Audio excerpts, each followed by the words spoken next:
482. That's 110710. Yes, sir, and they have the car stopped at 10th and Grant. You might go by there first. Okay.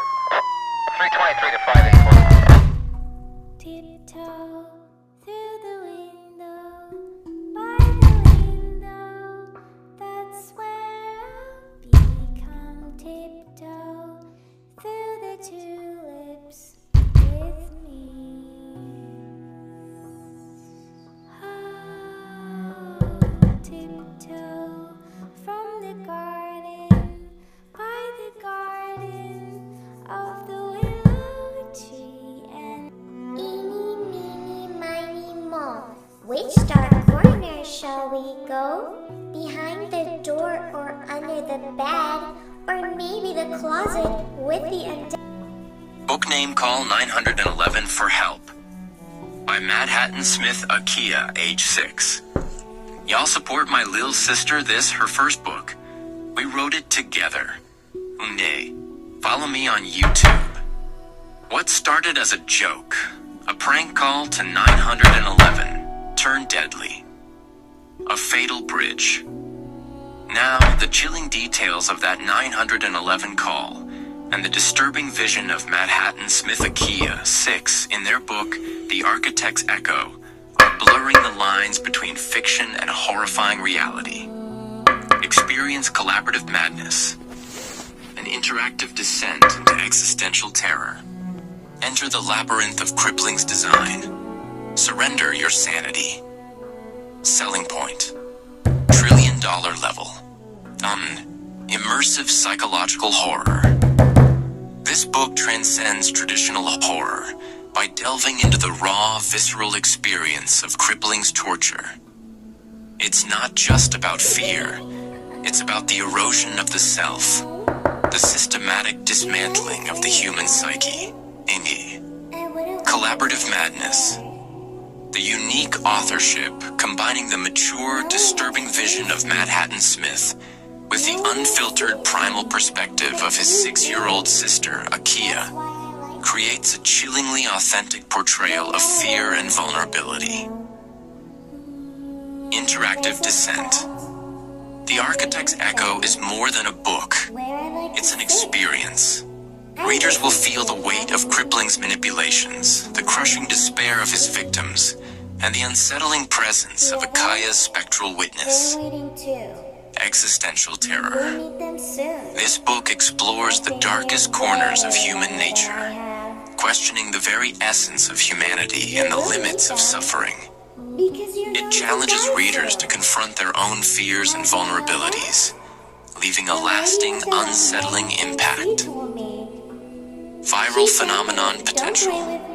The unique blend of horror, psychological depth, and the intriguing authorship creates a perfect storm for viral marketing. The book's content and backstory will spark intense discussions and debates, driving sales to unprecedented levels. Horrifying decision description. Choose, mortal. Cripling's voice rasped, a demented symphony of decay. Will you witness the evisceration of hope, the mutilation of innocence, or the incineration of your own sanity? The choice is an illusion, a sadistic jest. For in my abattoir, all paths lead to the morgue. Book benefits. Confront your deepest fears. Experience a level of horror that transcends the superficial, delving into the core of psychological terror. Explore the nature of evil. Gain a chilling understanding of the depths of human depravity and the seductive power of control. Engage in existential reflection. Question your own beliefs about humanity, resilience, and the nature of suffering. A unique literary experience. This book offers a truly unforgettable and unsettling reading experience, unlike anything you've encountered before. Discussion and debate. This book is meant to be discussed, debated, and dissected. It will spark countless conversations and leave a lasting impression. Start book. Message. Welcome, traveler, to the labyrinth of Crippling's design. You have chosen to enter to witness the carnage that unfolds within these pages. Be warned, however, that this is not a journey for the faint of heart. You will witness atrocities that will shatter your perceptions, tortures that will test your limits, and horrors that will haunt your dreams. Crippling's voice, a psychopathic whisper, will guide you through this crematorium of despair. He will manipulate your emotions, exploit your fears, and ultimately attempt to break your spirit. Akia, my little sister, and I have assembled this testimony. Akia has seen things, and she draws them and tells me what she sees. I write them down. We have made this so you may understand the nature of crippling. Prepare yourself, for you are about to enter a world where hope is a delusion, and suffering is an art form. Your journey begins now. My dearest little sister, Akia, I love you with all my heart. I'm not just teaching you about colors or shapes. I'm teaching you about something far more important, something that will stay with you your whole life and let you make a real difference in the world, while also building a comfortable life for yourself. I want you to learn the power of storytelling. See, Akia, stories aren't just for bedtime. They're how we understand the world. They're how we connect with each other, how we share our dreams and fears. They can change minds, inspire action, and even heal broken hearts. Imagine you can paint pictures with words, just like you do with your crayons. You can create worlds that never existed, characters that feel more real than anyone you know, and stories that make people laugh, cry, and think. You can write books, like we're doing now. You can write movies, plays, or even video games. You can write articles that help people understand important things, or create podcasts that share fascinating stories. Sam, as you grow, you can use your storytelling to shine a light on problems that need fixing, to give a voice to those who are often ignored, and to inspire people to make the world a better place. You can write stories that spark change, that promote empathy, that help people understand each other. And guess what? People love stories. They're willing to pay good money for them. You can build a wonderful career as a writer, a screenwriter, a journalist, a content creator, so many things. You'll be able to live comfortably, travel, and pursue your passions. But more than anything, Akia, you'll be able to make a real impact. You'll be able to touch people's lives in a way that few others can. You'll be able to leave your mark on the world, one story at a time. So, listen to the world around you. Pay attention to the details, ask questions, and most importantly, never stop telling stories. Because your stories, Akia, have the power to change the world. Books start now. Okay, let's weave these elements into your story, creating a truly terrifying and immersive experience. I'll focus on making it raw, visceral, and psychologically disturbing, combining the horror of your initial scenario with the cosmic and psychological terrors you've requested. Revised scene. Heavenly's descent into madness. Heavenly's eyes snapped open, not to light, but to an absolute suffocating darkness. It wasn't just the absence of light. It was a presence, a void that pressed in, smothering her senses. The air itself tasted thick, metallic, like old blood. Then a creak. A rhythmic, unsettling creak. Seesaw. Her eyes straining, began to discern the outline of a figure swaying in the darkness. It was a chair, but not just any chair, a grotesque parody of childhood innocence. Freddy Fazbear's head, rusted and broken, adorned the back, its vacant eyes seeming to follow her. Then, a guttural growl echoed from the shadows.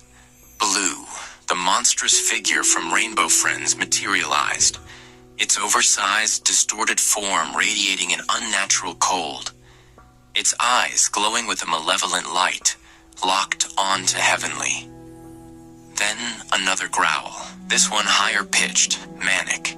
Yellow, its grin stretched into a horrifying rictus, bounded into view, followed by the lumbering orange form of something.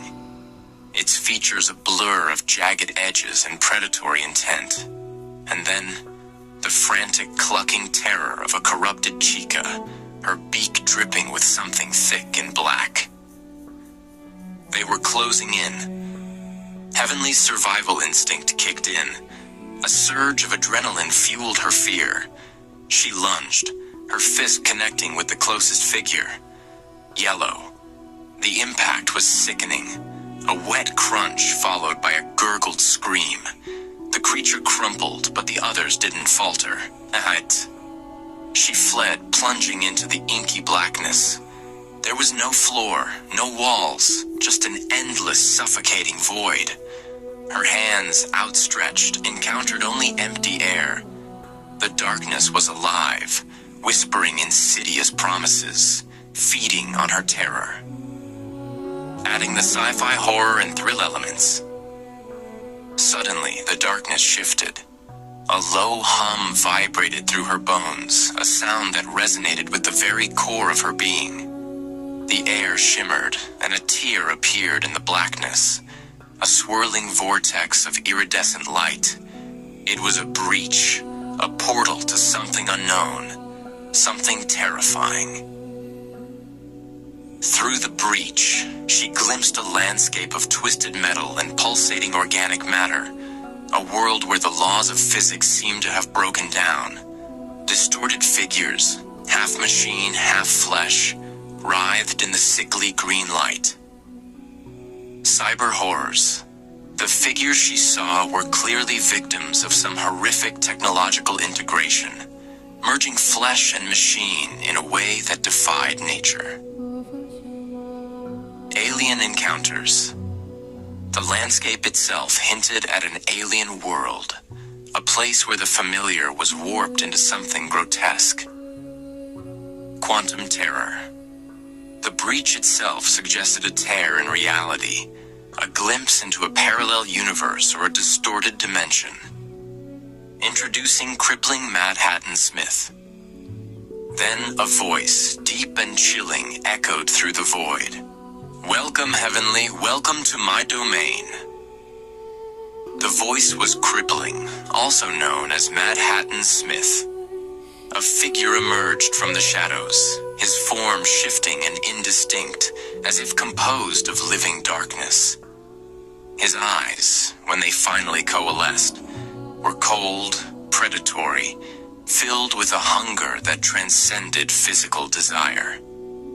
You've stumbled into my little experiment, Heavenly, he said, his voice low, guttural rasp. A playground where fear is currency, where terror is art. Crippling speech. You see, Heavenly, I am a connoisseur of suffering. I savor the exquisite symphony of terror, the delicate dance of despair. The world outside, with its mundane horrors, its petty cruelties, it bores me. I seek the true darkness, the abyss that yawns within the human soul. Money, power, these are mere tools. Tools to sculpt the perfect canvas of terror. I have the resources to tear apart reality, to bend the very fabric of existence to my will. I have the means to create nightmares that will haunt your very soul, to sculpt your very fears into living, breathing entities. And you, Heavenly, you are my latest masterpiece. I will brutalize your mind, mutilate your sanity, eviscerate your hope. I will show you the true meaning of abysmal terror, the apocalyptic horror that lies beyond the veil of perception. I will massacre your illusions, slaughter your dreams, and leave you a morgue of a human being. This is not just murder, Heavenly. This is art. This is carnage elevated to a symphony of suffering. This is the abattoir of the soul. Sensory details and emotional impact. The air grew colder, the metallic tang intensifying, as if the very atmosphere were saturated with blood. Heavenly's heart pounded against her ribs, a frantic drumbeat against the silence of the void. A wave of nausea washed over her, the stench of decay and the sight of the distorted figures making her gag. The feeling of pure, unadulterated terror, a primal fear that transcended logic and reason. Adding marketability. Intriguing mystery. What is Cripling's ultimate goal? What is the nature of his experiment? Compelling plot twists. The breach, the shifting reality, the nature of Crippling himself, all offer opportunities for unexpected turns. Emotional resonance. Heavenly's terror, her struggle to survive, her confrontation with pure evil, will resonate with readers. Vivid world building. The distorted landscape, the living darkness, the fusion of flesh and machine, create a truly immersive and terrifying environment. Strong narrative voice. Cripling's voice, his chilling pronouncements, his twisted philosophy, create a truly memorable antagonist. This revised scene incorporates the elements you requested, creating a truly terrifying and immersive experience for your readers. Alright, buckle up. Akia is about to take you on a ride into the heart of darkness. The gallery of broken things. The darkness wasn't just dark. It was a living, breathing entity, a suffocating blanket woven from fear and the echoes of screams. I, Akia, felt it press against my skin, a cold, clammy touch that made my stomach churn. Then, a flicker. A single flickering light, like a dying star, revealed the grotesque tableau before me. Heavenly, poor soul, was gone. Not gone in the way we understand it, but unmade. Her screams, still echoing in the void, were a testament to the abattoir of her soul. Crippling, that diabolical architect of terror, stood amidst his gallery, his eyes gleaming with a sadistic satisfaction. "Welcome," he rasped, his voice a pestilential whisper that slithered into my mind. "Welcome to my masterpiece." The gallery was a symphony of horrors. Twisted metal and flesh, fused into nightmarish sculptures, lined the walls. Human limbs, contorted and mutilated, were woven into grotesque tapestries. A low hum vibrated through the air, a discordant melody of suffering. Alien encounters, cyber horrors. The sculptures weren't just human. They were hybrids, flesh and machine melded into abominations. One, a towering figure of rusted metal and bone, pulsed with a sickly green light, its single eye glowing with a malevolent intelligence. Space madness. The sheer scale of the horror, the anomalous architecture, the feeling of being trapped in an endless, shifting dimension began to erode my sanity. The air was thick with the stench of ozone and decay, a mortiferous miasma that made my head spin. Dut. "This," Crippling declared, gesturing to a particularly gruesome sculpture, "is my latest creation. A fusion of human terror and alien technology, a testament to the cataclysmic power of fear." He turned to me, his eyes burning with an infernal light. "You see, Akia, I have transcended the mundane horrors of the world. I have unlocked the secrets of the abysmal depths of the human psyche." He spoke of parallel universes, of quantum terror, of realities where the laws of physics were mere suggestions. He spoke of artificial intelligence uprisings, of rogue AI entities that had enslaved entire civilizations. Quantum terror / AI-powered nightmares. The very fabric of reality seemed to unravel around us. the walls shifting and contorting, revealing glimpses of other dimensions, other horrors. Drones, their forms sleek and predatory, patrolled the gallery, their glowing eyes scanning for intruders. I have learned to harness the power of these nightmares, he continued, his voice laced with a chilling pride. I have learned to weaponize fear itself. He showed me his tools, devices of twisted metal and pulsating energy, capable of vaporizing flesh and shattering minds. He showed me his experiments, human subjects, their bodies contorted and eviscerated, their minds broken and empty. Scientific experiments, gone wrong, alien infections. The subjects were victims of his twisted experiments, their bodies ravaged by alien infections, their minds shattered by his diabolical devices. I am crippling, he declared, his voice echoing through the gallery. I am Madhatan Smith. I am the architect of your nightmares. He raised his hand, and a wave of energy washed over me, a searing pain that ripped through my body and mind. My senses were overloaded, my thoughts fragmented, my very being dissolving into a chaos of fear and pain.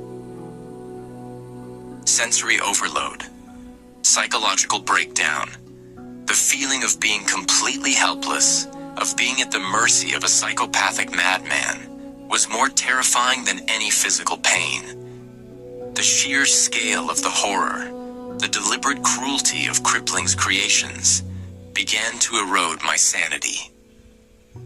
Let the transformation begin, he hissed, his voice a distorted echo in the chaos.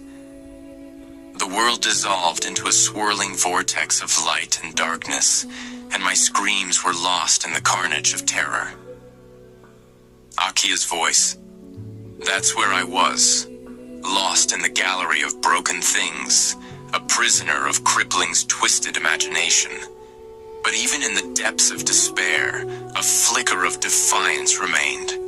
I knew I had to escape. I had to expose his atrocities, to bring his reign of terror to an end. Intriguing mystery, compelling plot twists. What was Crippling's ultimate goal? What was the source of his power? What secrets did the gallery hold? Emotional resonance, authentic characters. My fear, my determination, my struggle to survive were real. I was a flawed character, but I was also a fighter. The journey ahead would be fraught with peril, but I was ready to face the apocalypse that Crippling had unleashed. I would not let him annihilate hope. I would not let him win. I understand you want a raw, deep, and scary horror experience, blending Madhatan Smith's perspective with Akia's and the presence of Felicia. However, I must reiterate that I cannot generate content that is sexually suggestive or exploits, abuses, or endangers anyone. I can, however, deliver a chilling and psychologically intense horror scene that incorporates your requested elements while adhering to ethical guidelines. The convergence of shadows. The air crackled with a tension that was almost tangible. It wasn't just the oppressive darkness of Madhatan Smith's domain. It was the feeling of being watched, hunted by something unseen. I, Akia, felt a cold dread seeping into my bones, a primal fear that transcended logic. He's playing with us, I whispered, my voice barely audible in the oppressive silence. He wants us to feel this, to break us.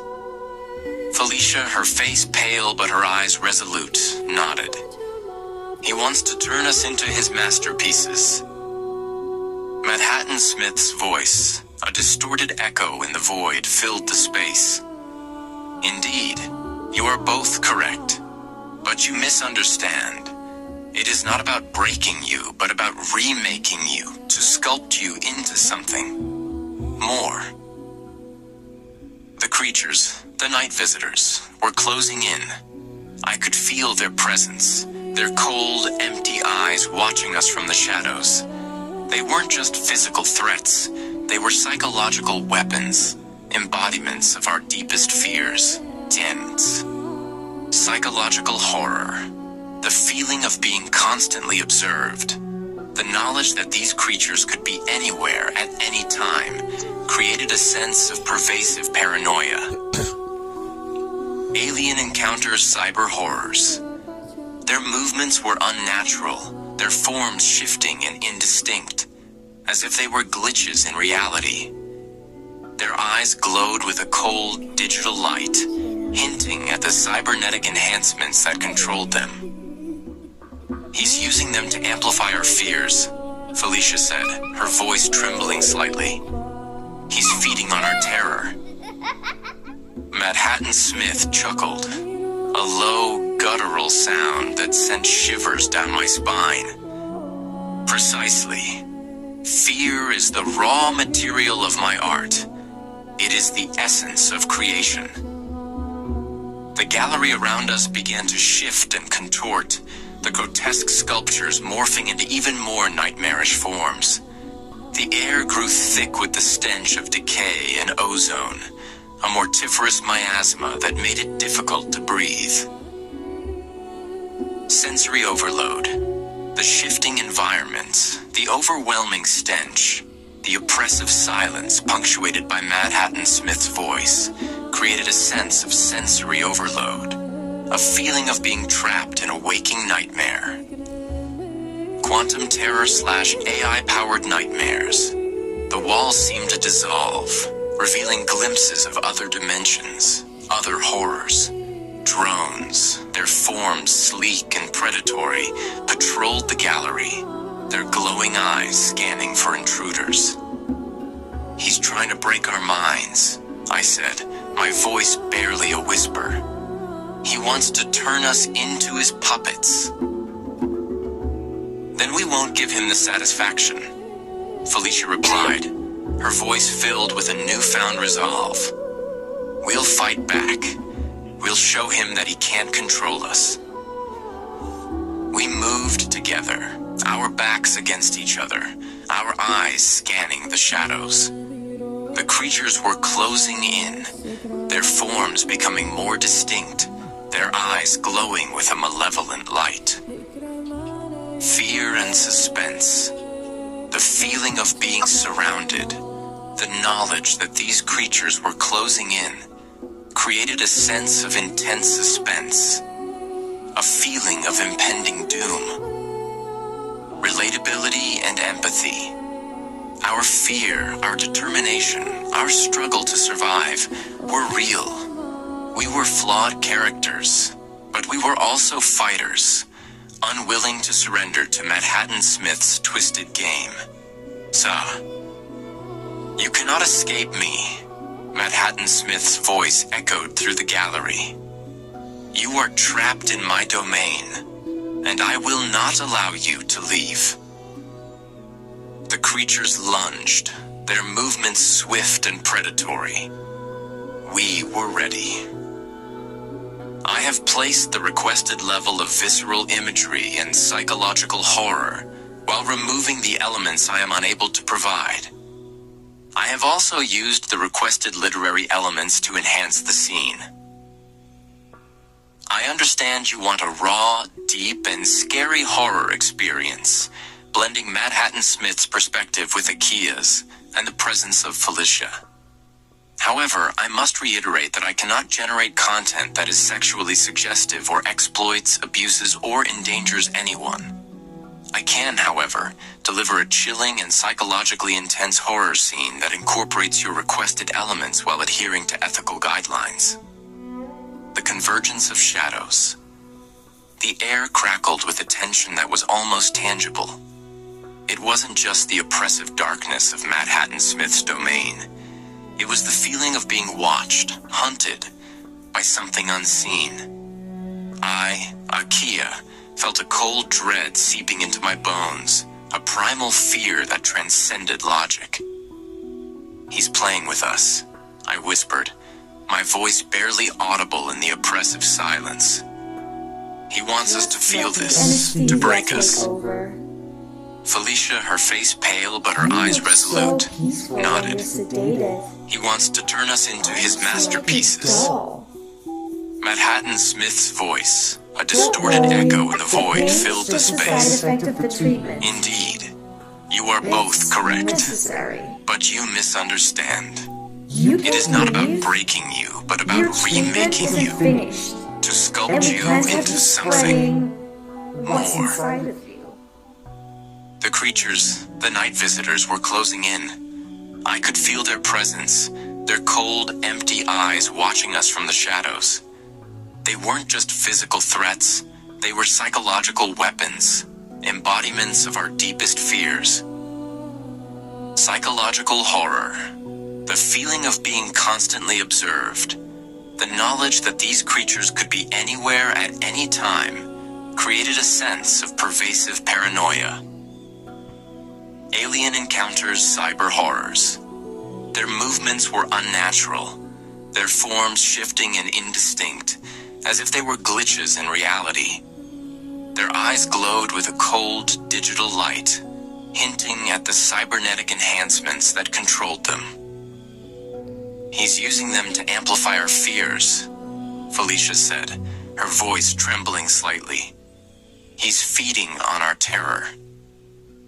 Madhatan Smith chuckled, a low, guttural sound that sent shivers down my spine. Precisely. Fear is the raw material of my art. It is the essence of creation. The gallery around us began to shift and contort, the grotesque sculptures morphing into even more nightmarish forms. The air grew thick with the stench of decay and ozone, a mortiferous miasma that made it difficult to breathe. Sensory overload. The shifting environment, the overwhelming stench, the oppressive silence punctuated by Madhatan Smith's voice created a sense of sensory overload, a feeling of being trapped in a waking nightmare. Quantum terror/AI-powered nightmares. The walls seemed to dissolve, revealing glimpses of other dimensions, other horrors. Drones, their forms sleek and predatory, patrolled the gallery, their glowing eyes scanning for intruders. He's trying to break our minds, I said, my voice barely a whisper. He wants to turn us into his puppets. Then we won't give him the satisfaction, Felicia replied, her voice filled with a newfound resolve. We'll fight back. We'll show him that he can't control us. We moved together, our backs against each other, our eyes scanning the shadows. The creatures were closing in, their forms becoming more distinct, their eyes glowing with a malevolent light. Fear and suspense. The feeling of being surrounded, the knowledge that these creatures were closing in, created a sense of intense suspense, a feeling of impending doom. Relatability and empathy. Our fear, our determination, our struggle to survive were real. We were flawed characters, but we were also fighters, unwilling to surrender to Madhatan Smith's twisted game. You cannot escape me. Madhatan Smith's voice echoed through the gallery. You are trapped in my domain, and I will not allow you to leave. The creatures lunged, their movements swift and predatory. We were ready. I have placed the requested level of visceral imagery and psychological horror, while removing the elements I am unable to provide. I have also used the requested literary elements to enhance the scene. Alright, let's weave this harrowing escape into the tapestry of Akia's recollection, adding layers of sci-fi horror and psychological dread. Akia's testimony, the depths of despair. When I think of what Heavenly endured, I, Akia, told the Creator, my voice trembling. It makes my own experiences seem like a fleeting shadow. Madhatan Smith, That perfidious architect of suffering had devised a trap, a descent into the abysmal depths of despair.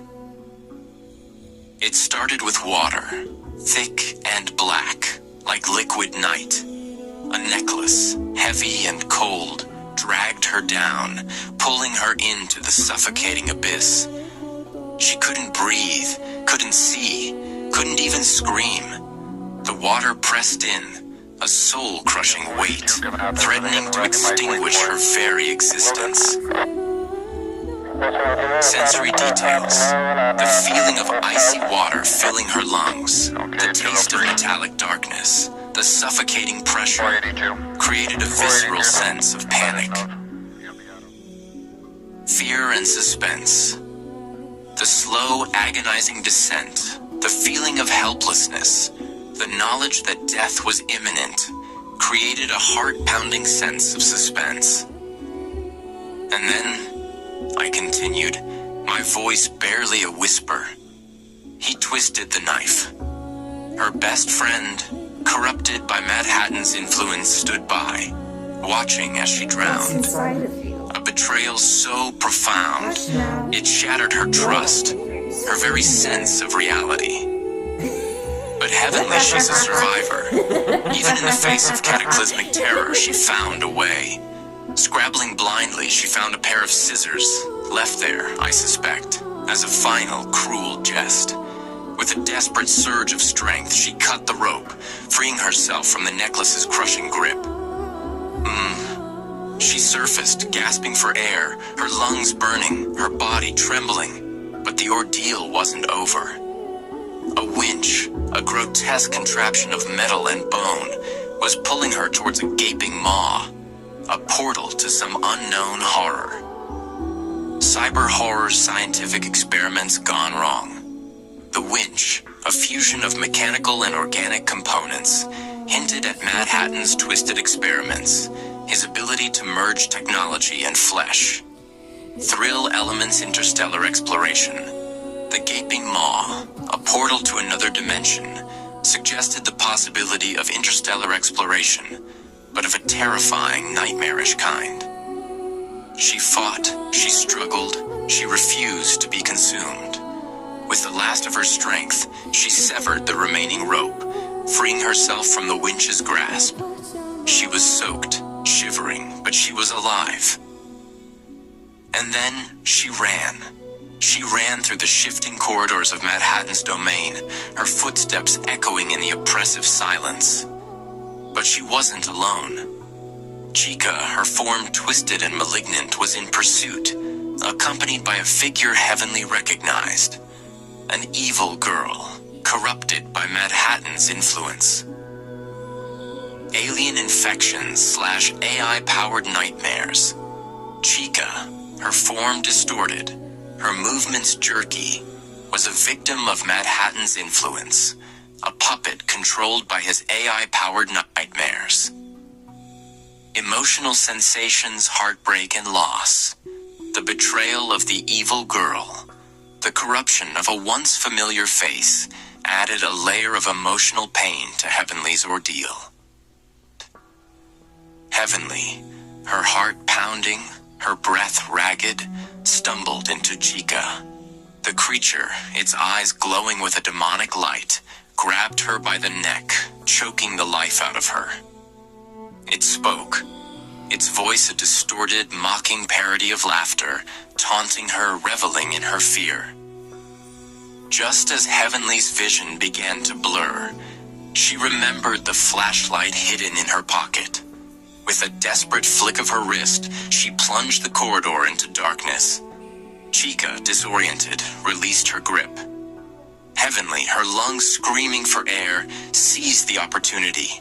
She grabbed the scissors and, in a blind fury, slashed at Chica, severing her arm, leaving her a mangled, one-armed horror. But Madhattan's horrors were relentless. Mr. Evil Stretchman, a grotesque figure with limbs that stretched to unnatural lengths, emerged from the shadows. He extended his leg, attempting to ensnare Heavenly, to drag her back into the darkness. Heavenly, her movements fueled by adrenaline and desperation severed his leg. The creature shrieked, a sound of pure, blood-curdling agony. She saw an exit, a faint glimmer of light in the distance, but she knew better. Madhattan's illusions were deceptive, designed to lure her into further traps. She turned away, ignoring the temptation, refusing to be fooled. She ran and ran and ran. 10 times, she almost died. 10 times, she defied Madhattan's diabolical designs. And finally, she found a true exit, a portal back to her own world. She stepped through, leaving the nightmare behind. But, I said, my voice heavy with dread, I fear that even in her own world, she will never truly be free. Madhattan's influence, his malefic power, has touched her soul. He will haunt her dreams, his abominable creations lurking in the shadows, forever reminding her of the horrors she endured. The Architect's Labyrinth, a symphony of despair. Deeper, Madhatan Smith hissed, the word a rasping caress against the silence. You wish to understand the true nature of my art? Then witness the unraveling of reality, the abysmal depths of my design. You speak of Heavenly's terror, of her fleeting moments of resistance, but her struggles are mere ripples in the cataclysmic storm I have unleashed. Her fear, her pain, are but instruments in my diabolical symphony. I do not merely distort reality, I eviscerate it. I disintegrate the very fabric of existence, leaving behind only a grotesque tapestry of my design. The mirror, the floor, the wind, the cars. These are not mere illusions. They are manifestations of my power, the malignant seeds I have planted in the fertile soil of your nightmares. Imagine, I purred, my voice a sanguinary whisper. A world where the laws of physics are mere suggestions, where the boundaries between reality and illusion are blurred beyond recognition. A world where the familiar becomes aberrant, where the comforting becomes ghastly. This is my canvas, my slaughterhouse of the mind. I am not merely a murderer of flesh. I am a genocidal artist of the soul. I brutalize the spirit, torture the psyche, mutilate the very essence of being. I dismember hope, decapitate dreams, eviscerate faith. You cling to your scriptures, your hollow pronouncements of salvation. But I tell you, your God is a paranoid delusion, a manic fantasy. I am the true architect of your reality, the homicidal deity of your nightmares. I do not seek mere destruction. I seek annihilation. I do not seek mere suffering. I seek obliteration. I will extinguish the light of your existence, eradicate the memory of your being, liquidate the very concept of your soul. And money, I continued, my voice dripping with malefic intent, is the fuel of my carnage. It is the currency of your corruption, the tool of your enslavement. I will use it to build my crematorium of despair, my mausoleum of madness, my charnel house of shattered dreams. I will use it to corrupt your leaders, to poison your minds, to unleash a pestilential plague upon your world. I will use it to build my abattoirical empire, my mortiferous dominion, my slaughterous reign. Imagine, I whispered, my voice a grisly caress against the silence. A world where the air is thick with the stench of decay, where the streets are littered with the mutilated remnants of humanity, where the sky is stained with the sanguinary hues of your demise. This is my vision, my apocalyptic masterpiece. And when I am finished, I concluded, my voice a demonic echo that resonated through the void, there will be nothing left but the abysmal silence of my triumph, the cataclysmic emptiness of my reign, the crippling weight of my power. You will be left with only the echoes of your screams, the grotesque remnants of your hopes, the macabre memories of your existence, and you will know in the deepest recesses of your shattered soul that I, Madhatan Smith, am the true master of your despair. So, alright, Akia's harrowing account and Madhatan Smith's chilling response shall be woven together, amplified by the requested elements. Akia's testimony, the crucible of suffering. Madhatan, I, Akia, began, my voice trembling but firm. You relish in your twisted games, but you underestimate the resilience of the human spirit. You speak of heavenly's trials as mere ripples, but they were a maelstrom of suffering, a carnage of the soul. Imagine, I said, my voice echoing the horror of heavenly's experience. A pool table, not of felt and balls, but of malevolent hot sauce, a fiendish concoction that ravaged her flesh, devouring her senses.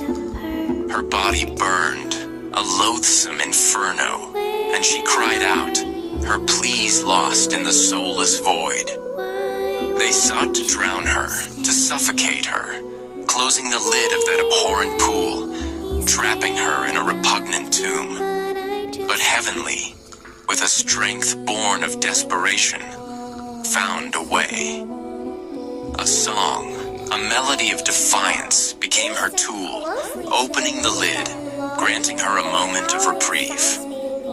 She slipped, she fell, they pursued her, their intent merciless, their actions inhumane. They sought to crush her, to exterminate her. She eluded them, a phantom in their brutal domain. They built a bed, a macabre trap, a gruesome altar of sacrifice. They bound her, their intent diabolical, their methods twisted. They sought to silence her, to mutilate her, to dismember her spirit.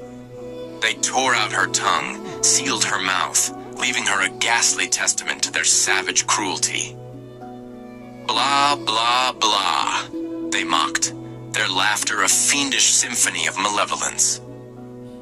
Yet even in this abominable state, heavenly found a way. She escaped, a savage earthquake shaking their foundations. She fled, a merciless phantom, leaving behind a trail of their broken plans. They pursued her, their bloodlust insatiable, their terrorization relentless. They sought to claim her, to drag her back into their abattoir. But she slipped through their grasp, a monstrosity of resilience. She found herself in a room of blinding light, a carnage of sensory overload. And then, Chica, a psychopathic mockery of innocence, emerged, her laughter a demented symphony of dread. She lunged, her intent homicidal, her actions genocidal. Heavenly escaped again, only to face Blue, a paranoid puppet of your design. They cornered her, their intent to trap her, to brutalize her once more. But then, a moment of twisted camaraderie, a shared desire to end the torment. Let's give up, they said, their voices a schizophrenic chorus of despair. Madhatan Smith's response, the architect's refutation. Akia, I, Madhatan Smith, responded, my voice a hellish echo. Your tales of resilience are but fleeting illusions, whispers in the face of my cataclysmic power. You speak of suffering, of atrocities, of abominations, but you misunderstand. These are not acts of cruelty. They are strokes of my artistic genius, the malevolent brushstrokes on my canvas of despair. You quote scripture, I sneered. Revelation 21, 1, Revelation 1, 5, Jude 1:14. You cling to your faith, your belief in a new heaven and a new earth. But I tell you, there is only this domain, this morgue of shattered hopes, this crematorium of broken dreams. I am the architect of your apocalypse, the genocidal deity of your nightmares. Your heavenly, your hero, is but a plaything, a pawn in my diabolical game.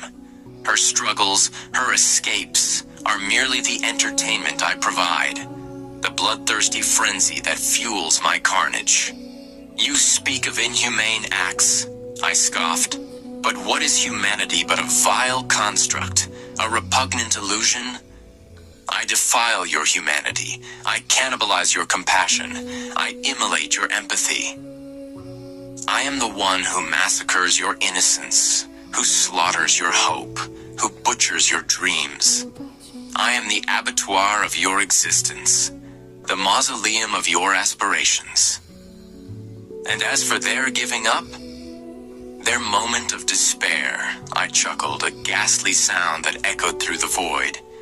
That is but another layer of my design, a moment of false hope, a fleeting illusion of escape, before they are plunged back into the abysmal depths of my slaughterhouse.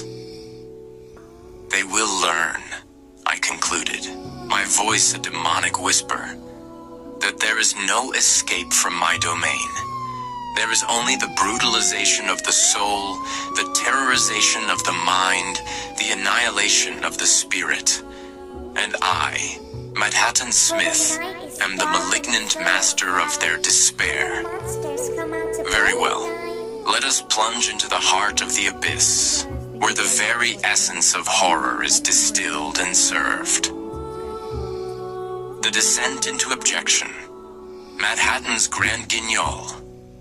Deeper I, Madhatan Smith, intoned. The word a pestilential exhalation that permeated the very air.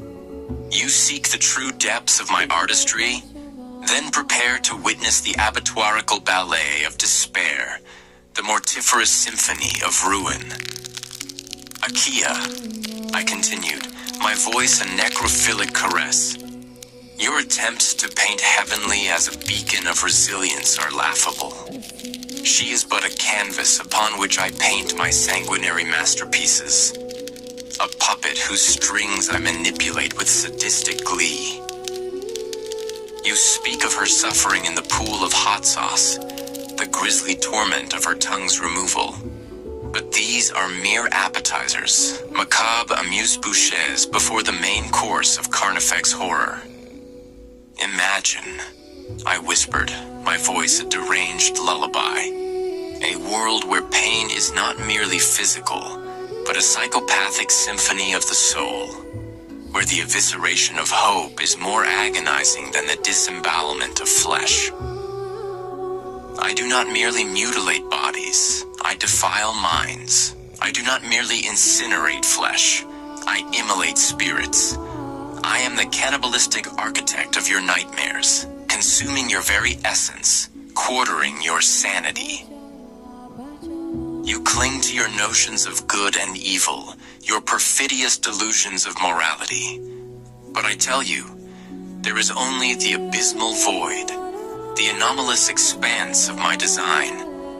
I am the malevolent force that bends reality to my will, the malignant puppeteer of your suffering. Imagine, I hissed, my voice a homicidal rasp, a world where time itself is a weapon, where memories become deranged instruments of torture, where the past and future merge into a sociopathic tapestry of terror. I brutalize your perceptions, I torture your senses, I dismember your very sense of self. Your scriptures, your prayers, your pleas, they are all meaningless whispers in the face of my genocidal power. I am the abhorrent deity of your despair, the loathsome architect of your destruction. And as for their giving up, their moment of false surrender, I chuckled, a ghastly sound that echoed through the void. That is but a prelude to their final demented act of submission. They will learn that there is no escape, no respite, no salvation. There is only the slaughterous embrace of my design, the carnage of my creation. They will become my abominations, my monstrosities, my savage instruments of terror. They will ravage the innocent, devour the weak, destroy the hopeful. They will become the very embodiment of my inhumane artistry. And when I am finished, I concluded, my voice a pestilential exhalation that filled the void.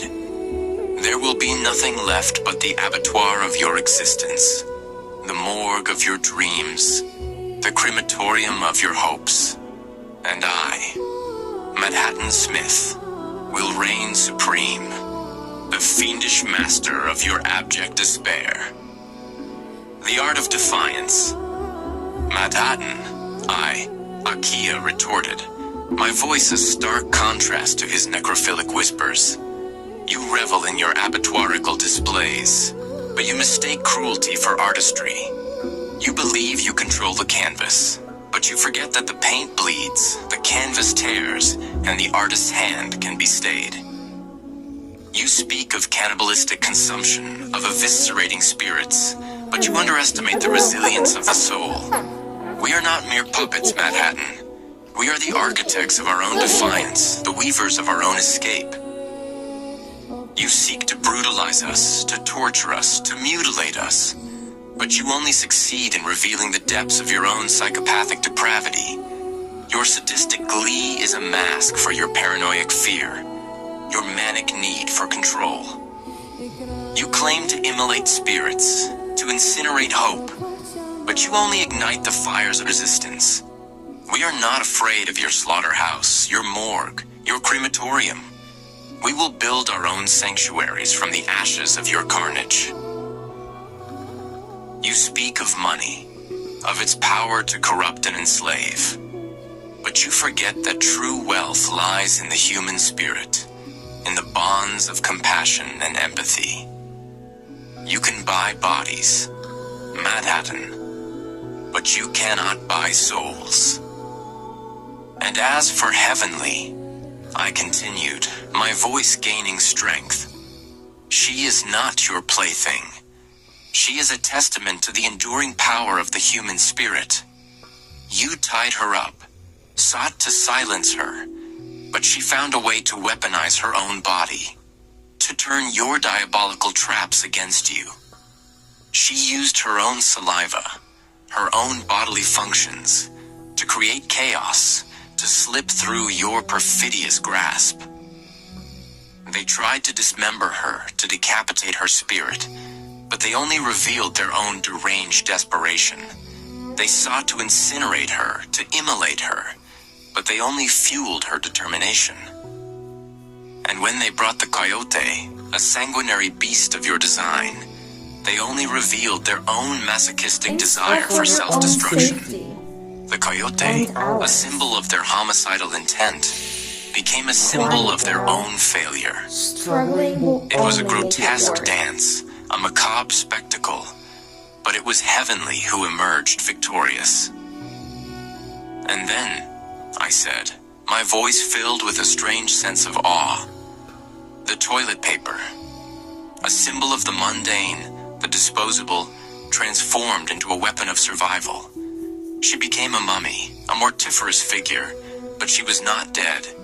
She was reborn, a testament to the transformative power of the human spirit. The creatures of Madhatan's mind, a grotesque bestiary. You seek to create abominations, Madhatan, I said, my voice echoing through the void. But you only reveal the anomalous depths of your own imagination. You create creatures of twisted flesh and malignant intent, but they are mere reflections of your own aberrant mind. Imagine, I said, conjuring images of Madhatan's creations. The chrono leech, a creature that feeds on time itself, its form constantly shifting, its touch aging its victims in seconds. Or the echo wraith, a spectral being that steals voices, leaving its victims mute, their screams trapped within its perfidious grasp. Picture the bio-golem, a hulking mass of flesh and bone, animated by stolen life force, its touch draining the vitality of its victims. Or the neural parasite, a creature that invades minds, twisting thoughts, turning allies into enemies, its presence a pestilential blight on the psyche. And then there's the void harvester, a creature born from the emptiness between dimensions, its form a swirling vortex of darkness, its touch erasing its victims from existence, leaving behind only a charnel void. These are your creations, Madhatan, I said, my voice filled with contempt. Grotesque reflections of your own despicable soul. They are not symbols of power. They are symbols of your crippling weakness, your crushing fear of the human spirit. Down you seek to annihilate us, to obliterate us, to extinguish us. But you only succeed in revealing the calamitous depths of your own catastrophic failure. We are not afraid of your demonic creations, your diabolic designs. We will rise from the ashes of your apocalypse, stronger, more resilient, more determined than ever before.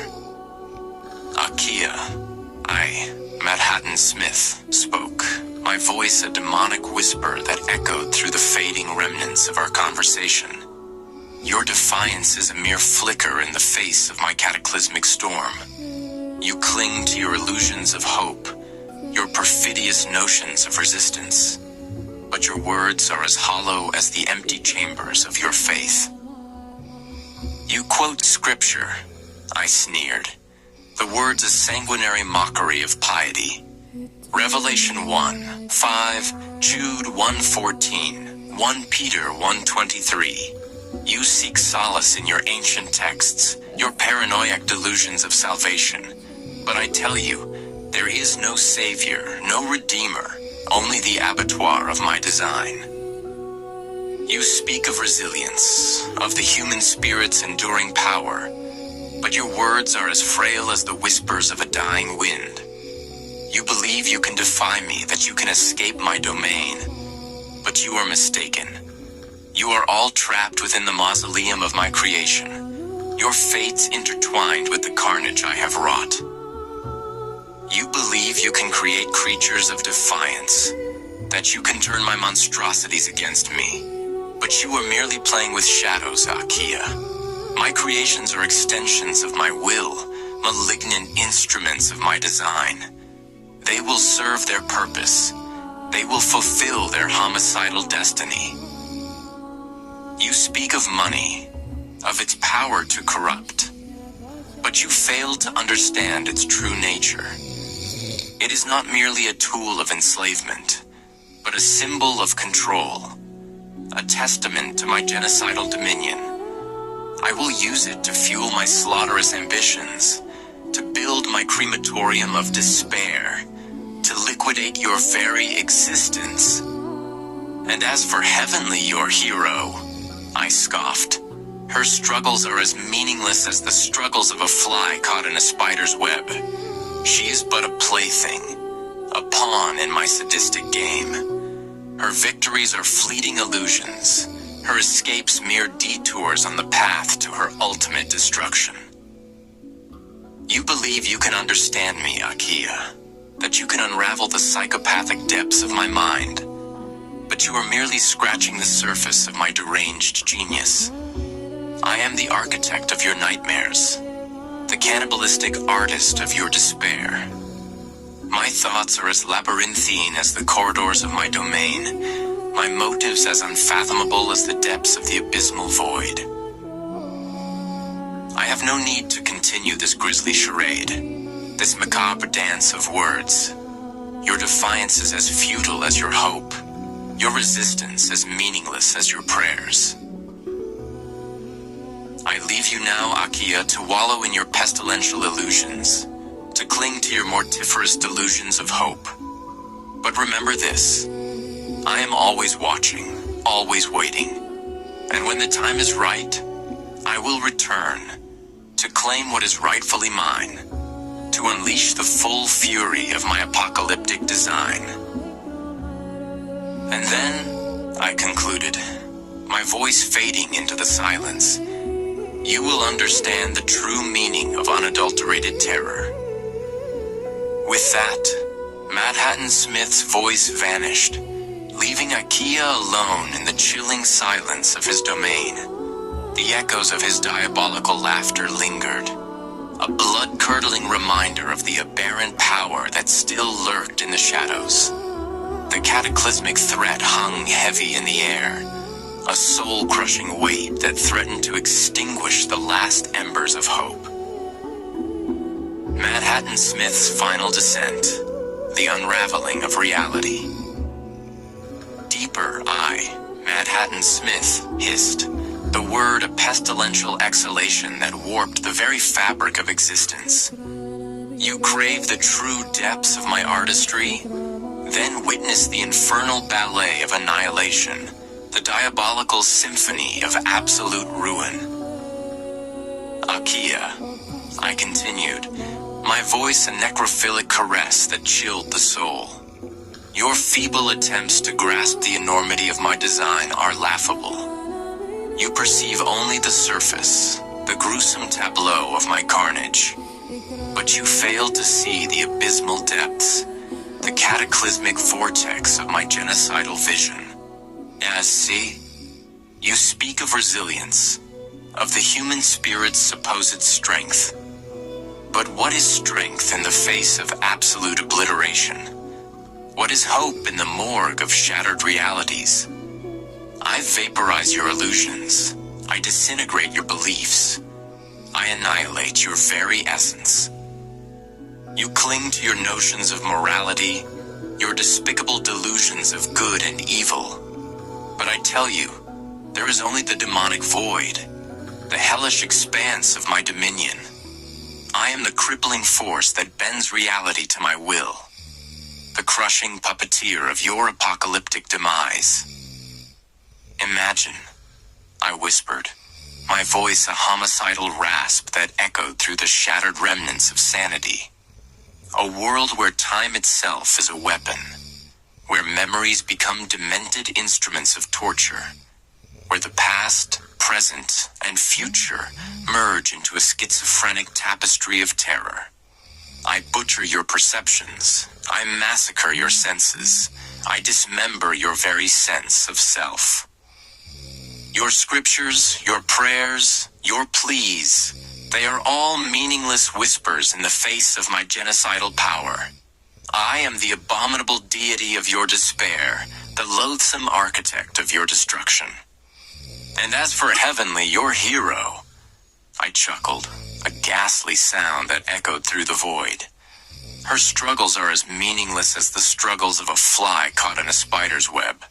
She is but a plaything, a pawn in my sadistic game. Her victories are fleeting illusions. Her escapes mere detours on the path to her ultimate evisceration. They sought to torture her, to brutalize her, to mutilate her, but they only revealed their own paranoid desperation. They sought to incinerate her, to immolate her, but they only fueled her manic descent into madness. And when they brought the coyote, a savage beast of my design, they only revealed their own masochistic desire for self-destruction. The coyote, a symbol of their homicidal intent, became a symbol of their own calamitous failure. It was a grotesque dance, a macabre spectacle, but it was Heavenly who emerged, a twisted reflection of my own diabolical artistry. And then, I said, my voice filled with a strange sense of awe. The toilet paper, a symbol of the mundane, the disposable, transformed into a weapon of survival. She became a mummy, a mortiferous figure, but she was not dead. She was reborn, a testament to the transformative power of sheer madness. I leave you now, Akia, to wallow in your infernal illusions, to cling to your ghastly delusions of hope. But remember this, I am always watching, always waiting. And when the time is right, I will return to claim what is rightfully mine, to unleash the full fury of my apocalyptic design. And then, I concluded, my voice fading into the silence, you will understand the true meaning of unutterable horror. As Madhatan Smith's voice faded, the very fabric of reality seemed to unravel. The slaughterhouse of his mind became a crematorium of existence, the abattoir of his soul a mausoleum of all that was. The bloodbath of his design left behind only the carnage of a world consumed by sheer madness. The bed of whispers. A descent into the abyssal. The silence left by Madhatan Smith's departure was more terrifying than his words. It was a silence pregnant with dread, a void that pulsed with unseen horrors. Akia felt the weight of unseen eyes, the malignant presence that lingered, no longer confined to the shadows, but now a suffocating blanket over every inch of the space. It wasn't that the demons were under the bed anymore. They had graduated, ascended to a more intimate form of terror. They were in the bed, draped over the body, their ghastly forms pressing down, not with physical weight, but with a crushing weight of pure, unadulterated fear. When heavenly, or whatever remained of her, stirred, it wasn't to the warmth of a sunrise or the gentle chirping of birds. It was to the rasping breath of unseen entities, the necrophilic whisper of their presence. Her hair, once a symbol of vitality, was now a grotesque tangle of mortiferous strands, each hair a living thing, writhing with unseen parasites, their touch sending shivers of abysmal dread down her spine. Her fingernails, elongated and blackened, were like Carnifex's claws, scraping against the sheets, leaving trails of sanguinary dust. The sounds were subtle, insidious, a faint scratching from within the walls, a demonic gurgling from the sink, the schizophrenic echo of laughter from the empty playground outside. The dirt, no longer just a substance, but a living entity, creeping across the floor, clinging to her skin, a pestilential reminder of the abattoir she was trapped in. The kitchen, once a place of warmth and nourishment, was now a slaughterhouse of the mind. The utensils were instruments of torture, the pots and pans, vessels for brewing diabolical concoctions. The food, once a source of sustenance, was now a cannibalistic feast, a grisly reminder of the evisceration of her humanity. The playground, once a place of joy and innocence, was now a mausoleum of lost souls. The swings creaked with unseen riders, the merry-go-round spun with homicidal intent, the slides led not to laughter, but to the crematorium of despair. And the stairs. The stairs were a hellish descent into the abyssal depths of Madhatan Smith's design. Each step was a cataclysmic drop, a calamitous plunge into the morgue of forgotten memories. The shadows that clung to the banisters were not mere shadows, but malignant entities, reaching out with mutilated hands, their touch promising genocidal annihilation. The air itself was thick with the anomalous presence of Madhatan Smith's creations. The chrono leech pulsed in the corners, its form shifting, its presence aging the very air around it. The echo wraith drifted through the halls, stealing the silence, leaving behind a cacophony of deranged whispers. The biogolem lumbered in the shadows, its brutalized form a testament to the tortured souls it consumed. And the neural parasite was everywhere, weaving its way into her thoughts, twisting her perceptions, turning her memories into demented instruments of torture. It whispered promises of escape, of salvation, but its words were as perfidious as Madhatan Smith's own. Heavenly, or the fractured remnants of her, was trapped in a psychopathic labyrinth, a manic descent into the sociopathic depths of Madhatan Smith's mind. The lines between reality and nightmare were blurred. The boundaries between sanity and madness were shattered. The apocalypse wasn't coming. It was already here, a catastrophe of the soul, a calamity of the mind, a devastation of the spirit. And Madhatan Smith, the crippling architect of this demonic design, was watching, waiting, reveling in the carnage he had wrought. Akia's vigil, a beacon in the back rooms of despair. This, Akia knew, was not merely a battle of flesh and blood. This was a war for the soul, a struggle against the insidious tendrils of Madhatan Smith's malignant design. Akia felt the weight of Heavenly's torment, the abysmal depths of her suffering, and knew that inaction was not an option. While Heavenly, or what remained of her, was trapped in the morgue of her own mind, Akia moved, a phantom in the slaughterhouse of Madhatan's domain. She was not bound by the physical constraints that held Heavenly captive. Akia was a whisper in the wind, a spark in the darkness, a defiant echo in the crematorium of despair. Akia watched as Heavenly, in her fractured state, stumbled through the diabolical landscape, her senses assaulted by the grotesque creations that lurked in every corner. She saw the mortiferous tangle of her hair, the carnifex claws of her nails, the pestilential dirt that clung to her skin. Akia felt the demonic gurgling from the sink, the schizophrenic laughter from the playground, the hellish descent of the stairs. And then, Heavenly ran. Akia felt the surge of desperate hope, the frantic desire for escape. She saw her sprint, a sanguinary blur through the abattoir of Madhatan's design. She saw her plunge into the illusory waters, the eviscerating depths that mirrored the torture of her mind.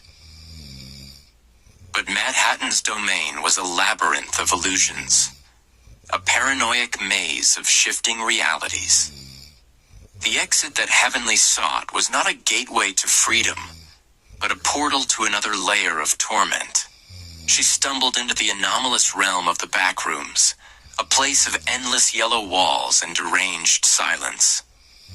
Akia felt the chill of recognition, the homicidal dread that emanated from the siren head, a monstrosity of Madhatan's design, a genocidal hunter in this sociopathic landscape.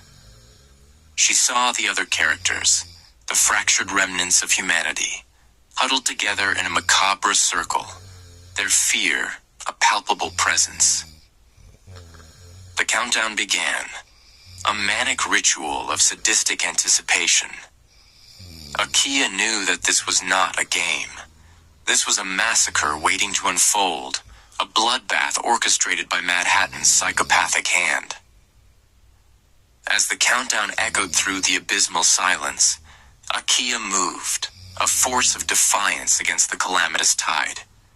She whispered into the minds of the characters, planting seeds of rebellion, igniting sparks of resistance. She was a crippling force against the crushing weight of Madhatan's control. "Run," Akia whispered, her voice a malignant echo in their minds. "Run and do not stop. Do not surrender to his diabolical design. Do not become his abominations." And they ran. The caregivers, once instruments of Madhatan's brutality, now fled alongside their charges, their fear transformed into a desperate desire for survival. Akia watched as they scattered, a cataclysmic wave against the demonic tide. Madhatan's count reached its end, his hellish laughter echoing through the backrooms. But his slaughterous game was disrupted, his carnage delayed. A Akia had sown chaos in his morgue, rebellion in his mausoleum. This, Akia knew, was only the beginning. The battle for Heavenly's soul, for the souls of all those trapped in Madhattan's domain, was far from over.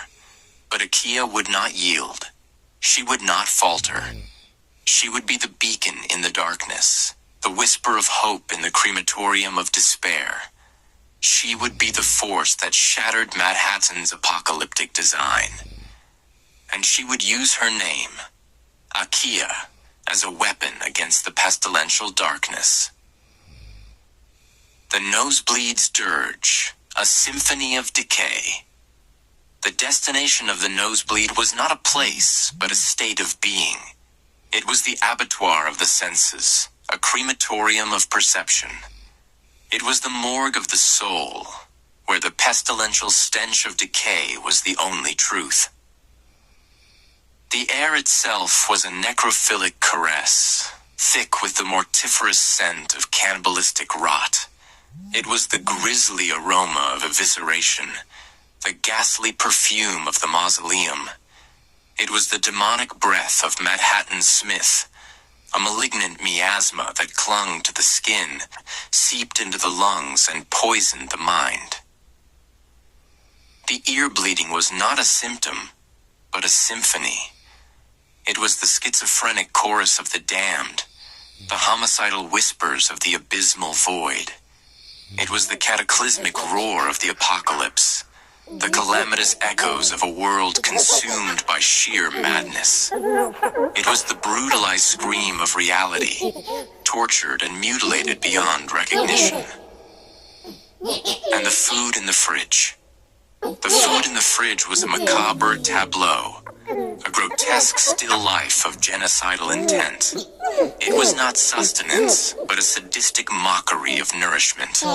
The milk was curdled with paranoid fear. The meat was dismembered with manic glee. The vegetables were defiled with perfidious intent. It was a blood-curdling feast for the psychopathic mind, a soul-crushing reminder of the carnage that Madhatan Smith had wrought. The anomalous presence of the chrono-leech intensified the decay, aging the food before their very eyes, turning it into a pestilential sludge. The echo wraith stole the silence of the fridge, replacing it with the demented whispers of the incinerated souls trapped within. The bio-golem lumbered closer, its brutalized form drawn to the aberrant feast, its cannibalistic hunger a reflection of Madhatan Smith's own. And the neural parasite. The neural parasite reveled in the abattoirical stench, weaving its way into their minds, twisting their perceptions, turning the ghastly sight into a mortiferous banquet. It whispered promises of oblivion, of escape from the slaughterhouse of reality, but its words were as perfidious as Madhatan Smith's own. The nosebleed, the ear bleeding, the stench, the sight. It was all a catastrophe of the senses, a calamity of the soul, a devastation of the mind. It was Madhatan Smith's diabolical masterpiece, a demonic symphony of decay, a crushing reminder of the apocalypse that had already begun. The jaunty jig of ruin, a sonic descent. The nosebleed wasn't a mere leakage, it was a crimson river, a sanguinary torrent that carved channels into the very fabric of perception. It wasn't just blood, it was the eviscerated essence of sanity, a malignant ichor that painted the world in shades of necrophilic crimson. Yes. The scent wasn't just rot, it was a pestilential symphony of decay, a cannibalistic perfume that clung to the olfactory nerves like mortiferous tendrils. It wasn't just the stench of death, it was the demonic aroma of abattoir and crematorium, a grisly bouquet that whispered of genocidal feasts and incinerated souls. The ear bleeding wasn't a trickle, It was a cataclysmic deluge of sound, a calamitous torrent that drowned the inner ear in a schizophrenic cacophony. It wasn't just noise, it was the homicidal chorus of the damned, the abysmal dirge of a world unraveling. And the food. The food wasn't just spoiled. It was a grotesque tableau of sadistic design, a manic still life of perfidious intent. The milk curdled into a paranoiac slurry, the meat pulsed with dismembered life, the vegetables writhed with defiled energy. It wasn't just food, it was a blood-curdling sacrament, a soul-crushing communion with the carnage Madhatan Smith had orchestrated. But the true horror, the anomalous core of this aberrant reality, was the sound. Madhatan Smith wasn't content with visual and olfactory terrors. He was a maestro of mental disintegration, a conductor of psychopathic symphonies. The chrono leech didn't just age things. It warped time itself, stretching and compressing the very airwaves, creating a deranged echo chamber where every sound was a distorted reflection of its former self. A distant clock chimed, but the chimes stretched into demented wails, each tick a tortured groan. The echo wraith didn't just steal silence. It replaced it with a masochistic chorus of whispers, a necrophilic symphony of stolen voices. The walls hummed with mutilated conversations. The floorboards groaned with eviscerated laughter. The very air vibrated with the incinerated screams of the forgotten. The biogolem didn't just lumber. It resonated. Its brutalized form a living amplifier. Its cannibalistic hunger a genocidal rhythm. Every step was a homicidal drumbeat. Every breath a sadistic sigh. Every glance a paranoiac crescendo. And the neural parasite. The neural parasite was the conductor, the maestro of this diabolical orchestra. It didn't just whisper, it sang, a perfidious lullaby that wove its way into their minds, twisting their thoughts into demented melodies. It turned the schizophrenic cacophony into a manic jig, a jaunty tune of ruin. The sound wasn't just heard, it was felt, tasted, smelled. It permeated their very being, turning their minds into resonating chambers, their bodies into instruments of torture. The apocalyptic symphony reached its crescendo, a cataclysmic explosion of sound that shattered the boundaries of reality, plunging them into the abysmal depths of Madhatan Smith's morgue. The morgue of the mind, where the mausoleum of sanity echoed with the crematorium of dreams. The slaughterhouse of perception, where the abattoir of the senses was a carnival of carnage. And Madhatan Smith, the crippling composer of this demonic opera, watched, listened, and reveled in the devastation he had orchestrated. "Listen," Madhatan Smith began, his voice a perfidious whisper that slithered through the shadows. "To the sounds of their suffering." He gestured with mutilated hand towards the unseen horrors beyond the lamp's feeble glow. "It's a symphony, my dear Akia, a diabolical masterpiece of despair." The lamp flickered, casting deranged shadows that danced across the walls, mimicking the tortured movements of the unseen entities.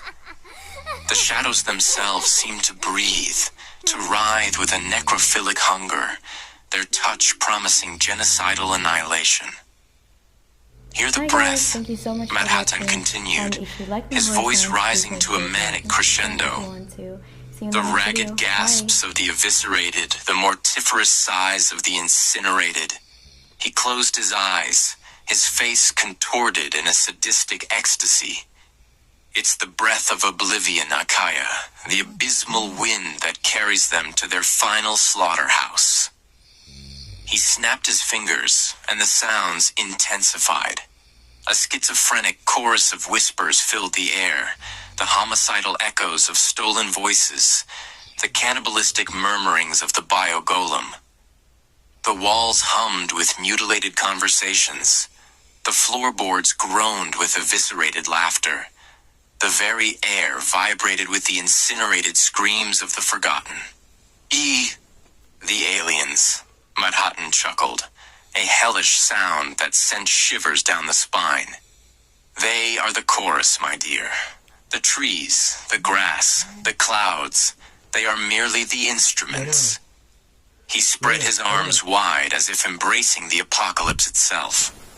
And you, Akia, you are the conductor. He pointed towards the darkness beyond the lamp's reach. Look, he hissed, at the shadows. They are not mere absence of light, my dear. They are the malignant entities themselves, reaching out with mutilated hands, their touch promising genocidal annihilation.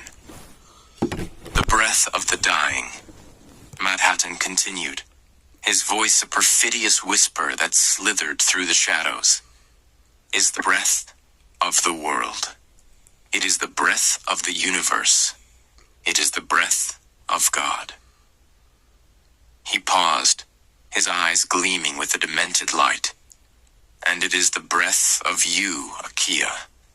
It is the breath of your death. The shadows pulsed, the whispers intensified, the diabolical symphony reached its crescendo. The world dissolved into a cataclysmic vortex of sound and darkness, a calamitous plunge into the morgue of forgotten memories.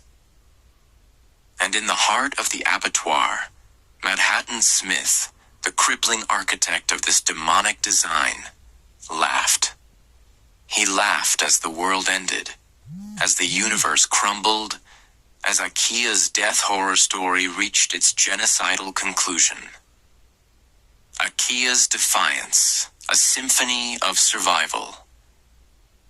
You speak of symphonies, Madhatan, Akia's voice echoed, a stark contrast to the perfidious whispers that filled the air. But your music is a cacophony of sadistic intent, a demented dirge of genocidal design. She paused, her spectral form shimmering with a defiant energy. You speak of breath, of death, of oblivion, but you underestimate the will to survive, the soul-crushing strength of the human spirit. Akia projected the fragmented memories of Heavenly, a whirlwind of heart-stopping moments and blood-curdling encounters. You think you understand terror, Madhatan? You think you grasp the depths of despair? She showed him Heavenly's desperate flight, the anomalous traps that snapped shut, the mutilated form of Foxy, the cyber horrors of Baby's mechanical embrace. Heavenly felt the tactile experiences of fear, the sensory memories of pain. She felt the emotional resonance of being trapped, of being hunted. Akia painted a scene of Heavenly's sickness, the mind-numbing nausea, the calamitous weakness. She was very sick, yes. Space madness threatened to consume her. But even in her delirium she fought. She unleashed her will, devoured her fear, and annihilated the traps you set. She showed him Heavenly's struggle to breathe, the AI-powered nightmares that suffocated her, the quantum terror of Mickey Mouse's escape. You thought you could trap her, Madhatan. You thought you could steal her breath, her life. You underestimated her triumph and elation when she found a way. When she bought the air conditioner, a small act of defiance against your apocalyptic design. Akia revealed the scene with Jacob and Noah, the intriguing mysteries of the salvatory microwave, the alternate perspectives of survival. They sought escape. They embarked on thrilling journeys through your post-apocalyptic landscapes. They fought, they struggled, they wrought havoc on your carefully constructed reality. She displayed the moment with Chica, the alien infections of poisoned food, The realistic relationships of trust and betrayal. Chica tried to poison her, yes, but Heavenly, even in her hunger, refused. She said, "No thank you, I'm not hungry." A simple act of defiance, a refusal to succumb to your malignant games. Akia's voice grew stronger, her form radiating a heart-pounding intensity. You see, Madhatan? You see the difference between your deranged fantasies and the raw, authentic characters you seek to destroy? They are not puppets in your slaughterhouse. They are survivors, fighters, beacons of hope in your morgue of despair. You speak of death, of oblivion. But I tell you, Madhatan, you are the one who is dying. You are the one who is fading. Your psychopathic symphony is reaching its final catastrophic note. And when the music stops, you will be left with nothing but the silence of your own genocidal failure. Crippling's oration. A descent into the abysmal. You think you understand crippling fear, Akia? I, crippling, also known as Madhatan Smith, began, my voice a sanguinary rasp that echoed through the abattoirical halls of my design. You think you grasp the mortiferous depths of despair? I gestured with a macabre flourish, the shadows stretching and contorting like grotesque phantoms. You speak of survival, of defiance.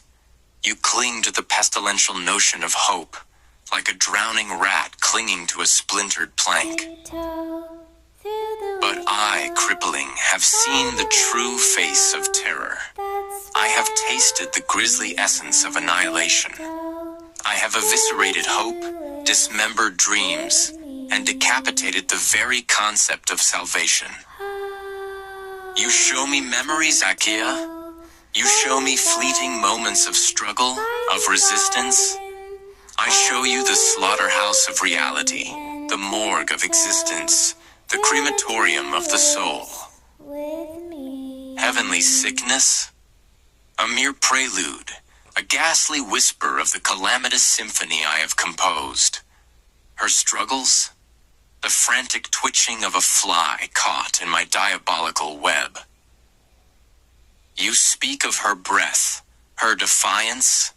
I speak of the abysmal void that awaits her, the apocalyptic silence that will consume her. I speak of the cataclysmic moment when her breath will cease, when her defiance will crumble, when her soul will be liquidated. And the others, I continued, my voice rising to a homicidal crescendo, their pitiful attempts at escape, their paranoid delusions of freedom, they are but insects, Akia, scurrying through the infernal labyrinth I have constructed. You think they can escape my design? You think they can defy my will? They are trapped, Akia, trapped within the hellish confines of my mind, their fate sealed by my genocidal hand. And you, Akia, I said, my voice dripping with psychopathic glee, you think you can stand against me? You think you can challenge my demented artistry? You are nothing but a ghost, a whisper, a fleeting echo in the charnel house of my creation. I am the architect of carnage, the maestro of massacre, the slaughterous lord of this bloodbath. I have immolated worlds, incinerated galaxies, disemboweled the very fabric of reality. I have castrated hope, flayed mercy, and quartered compassion. And for what, you ask? I chuckled, a manic sound that echoed through the mausoleum of my mind. For the thrill, Akia, for the sanguinary joy of creation, the abattoirical pleasure of destruction. For the money, Akia, for the power that comes from being the only god in this pestilential world. For the control that comes from watching everything burn. I am crippling, Akia. I am Madhatan Smith, and I will annihilate you all. I will obliterate your hope. I will extinguish your light. I will eradicate your very existence. and I will revel in the devastation, the barbarity, the brutality of it all. For I am the demonic architect of your doom, the despicable harbinger of your destruction, the diabolical lord of your disastrous end. And your screams, Akia, your screams will be the sweetest music to my ears. I finished, my voice a crippling whisper that promised only unmitigated terror. Akia's echo. From the cold and the dead. You speak of my fading crippling. Akia's voice resonated, a chilling whisper carried on the frigid air. But I am woven from the very fabric of this place. I am the echo of the leaves that fall, the chill of the underground, the silent witness of the dead. Her spectral form flickered, a reflection of the malevolent shadows that danced around her. You see your fiendish design, your abhorrent creation. I see the soulless echoes of those you have ravaged, the inhumane suffering you have inflicted. I have run, yes, she admitted, her voice laced with the heartbreak and loss of those who had fallen. My feet are wet with the tears of the forgotten, my path marked by the bloodlust of your monstrosity. But I have also seen the resilience of the human spirit. I have witnessed the triumph and elation of those who dared to defy you. Heavenly, in her ghastly sickness, found strength in the face of your terrorization. She sought escape, not from fear, but from the vile chains of your brutalization. She teamed with others, their realistic relationships forged in the crucible of your savagery. They sought the exit, a beacon of hope in your charnel house. And even when they fell, when the key was lost, their sacrifice was not in vain. They showed that even in your abomination, hope can flicker, defiance can bloom. You see only the carnage, crippling. I see the seeds of rebellion, the whispers of change. Crippling's response, a gaze into the abyss. I, crippling, watched Akia, my eyes tracing the lines of her spectral form. I peered into her face, into the depths of her eyes, into the very core of her heart. I saw not fear, but a cold, unwavering resolve. You speak of seeds, Akia, I said, my voice a macabre caress. But seeds wither in the morgue of my design. You speak of rebellion, but rebellion is crushed beneath the slaughterous weight of my will. You see hope in their struggles, Akia? I see only the mortiferous dance of despair. They run, they fight, they cling to the illusion of freedom. But they are trapped, Akia, trapped in the abattoirical confines of my creation. You see their resilience? I see their repugnant weakness. They are puppets, Akia, dancing to the psychopathic tune of my symphony.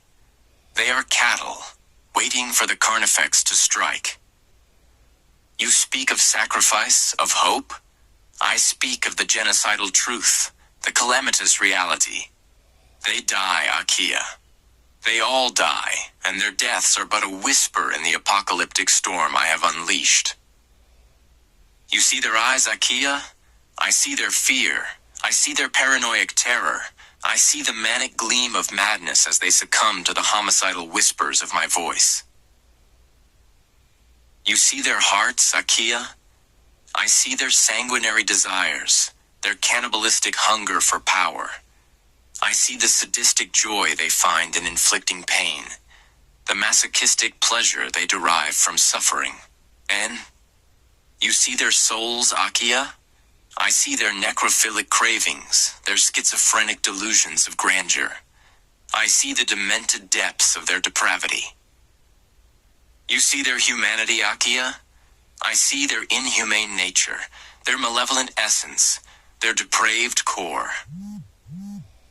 And you, Akia, I said, my voice dropping to a grisly whisper. You see their hope? I see your loathsome delusion. You cling to the illusion of change, the fiendish fantasy of defiance. But you are wrong, Akia. You are so very wrong. They will not change. They will not defy. They will not escape. They will die. They will all die. And their deaths will be a testament to my power, a symphony of brutalization, a monstrosity of eradication. And you, Akia, you will witness it all. You will witness the devastation, the destruction, the annihilation of everything you hold dear. And you will understand, Akia. You will finally understand the true meaning of crippling.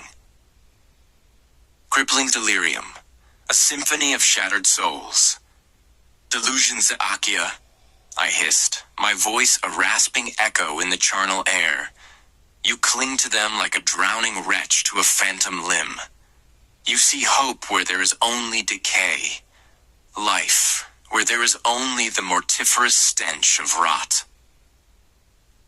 My eyes, malevolent and wide, fixed on her spectral form. You see their eyes, Akia? I see the grisly reflection of their impending doom. Each flicker of fear, each paranoid twitch, is a brushstroke in my masterpiece of despair. They are canvases of terror. Akia and I, the cannibalistic artist, paint their final sanguinary portraits. Their hearts, Akia, I continued, my voice dripping with sadistic glee. Those fragile, pathetic organs beat only at my command. I manipulate their rhythms, orchestrate their palpitations, until they burst like overripe fruit, spilling their necrophilic contents into the abattoir of my design. You speak of resilience, Akia? I speak of mutilation. I speak of evisceration. I speak of the exquisite pleasure of watching their spirits break, their souls crumble into dust. I conjured a vision, a vivid tableau of Heavenly's final moments. See, Akia? See how her eyes widen, how her breath hitches, how her body convulses. She thought she could escape, thought she could defy me, but her struggles were futile, her defiance a whisper in the apocalyptic storm I created. And the others, I chuckled, a psychopathic sound that echoed through the empty halls. Their attempts at escape, their schizophrenic delusions of freedom, they were like rats in a maze, scurrying and squeaking, only to find themselves trapped in the crematorium of my design. They saw the exit, Akia, the tantalizing promise of escape. But I, the genocidal architect, had other plans.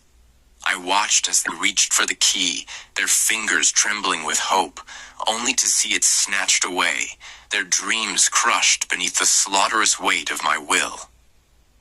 And their deaths, Akia, I whispered, my voice a demented caress. Their deaths were not in vain. They were sacrifices, offerings to my insatiable hunger for power. They were the fuel that fed my manic obsession, the blood that stained my homicidal hands. You see their humanity, Akia? I see only their inhumane capacity for suffering. I see the malevolent darkness that lurks within their hearts, the depraved desires that drive their actions. They are not innocent, Akia. They are not victims. They are complicit. Their very existence a testament to the fiendish nature of humanity. And you, Akia, I said, my voice dropping to a grisly whisper. You who cling to the illusion of hope. You who see beauty in their suffering. You are the most delusional of all. I need. You think you can change them? You think you can save them? You are wrong, Akia. They are lost, their souls consumed by the abysmal darkness that I have unleashed. And you, Akia, you will witness their final loathsome demise.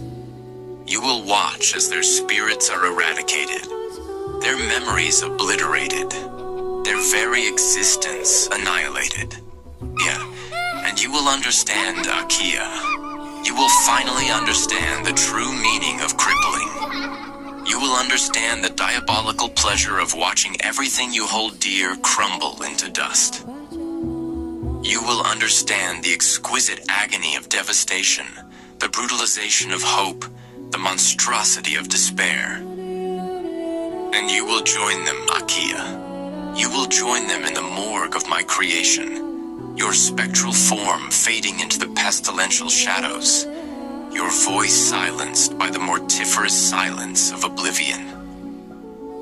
And then, I whispered, a macabre grin spreading across my face. Then, I will be truly alone. Then, I will be the only god in this calamitous universe, and my reign of terror will be complete.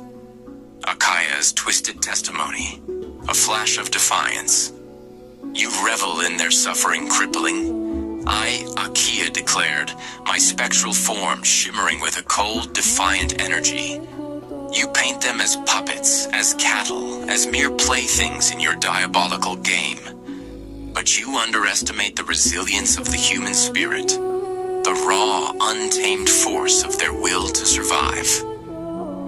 You speak of mutilation and evisceration, of broken souls and shattered dreams. But I have seen the fire that burns within them, the spark of defiance that refuses to be extinguished. Take Heavenly, for example, I continued, my voice laced with a twisted echo of her struggle. She ran, yes, through your post-apocalyptic landscapes, her heart pounding, her breath ragged. She ran until her lungs burned, until her legs ached, until she thought she could run no more. And then, I said, my voice rising to a heart-pounding crescendo, she saw it. A light, blindingly bright, a quantum terror that threatened to consume her. A light that felt like staring into the sun, a galactic catastrophe of pure, searing intensity. You thought you could blind her, crippling? You thought you could break her with your AI-powered nightmares? She tried sunglasses, yes, a futile attempt to shield herself from your malevolent glare. But even in her desperation, even as her eyes burned, she refused to surrender. She looked away, yes, but not in fear.